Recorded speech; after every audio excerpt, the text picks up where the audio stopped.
ones I'm making today are good for hair accessories or clothing, and also, of course, weddings and gifts. But if you want to make smaller ones like this for a hair clip, or anyway, just use your imagination. And what you're going to need is 28 inches of a piece of ribbon, which is about 1.5 inches wide. And then you need something for the center. So I've got little ribbon roses here. And you know, you can do buttons or beads. And you need some thread and a needle.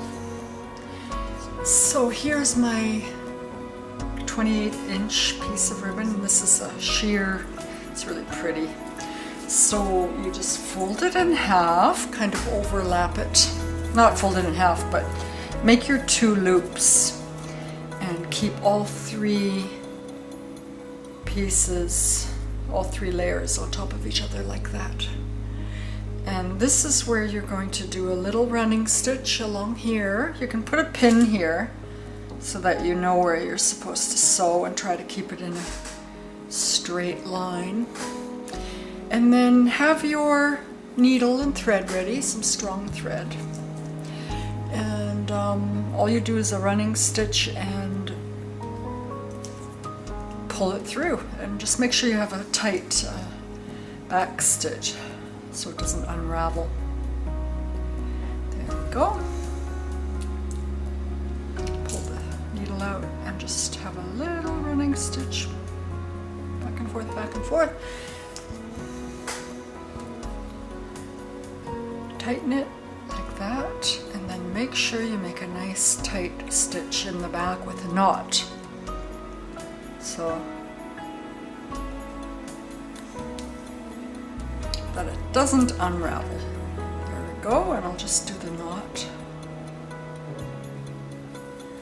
These would also look really pretty on a Christmas tree.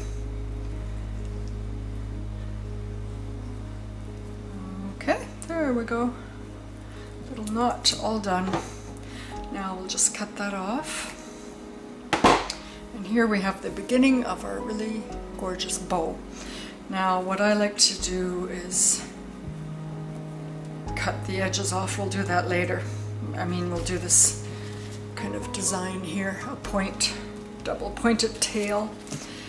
And now let's add something in the center to cover up the stitches, so we can add this flower that has a bead on it, which is what I think I'll do.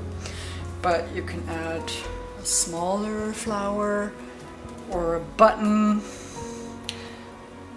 Totally depends what you're using this bow for. Okay, I'm just going to add that.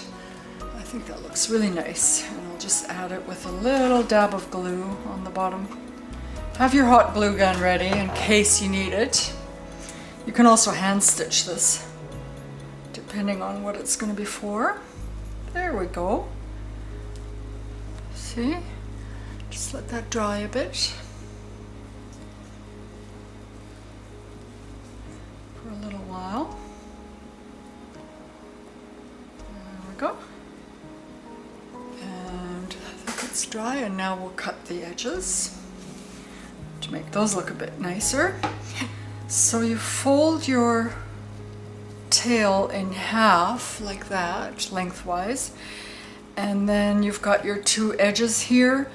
So start at the outer point and cut diagonally towards the folded edge like that. And there you have a magical, pretty tail. And do it for the same for the other side, like that. And there you have it. Beautiful. Could be for curtains in a girl's room, wherever you need some bows.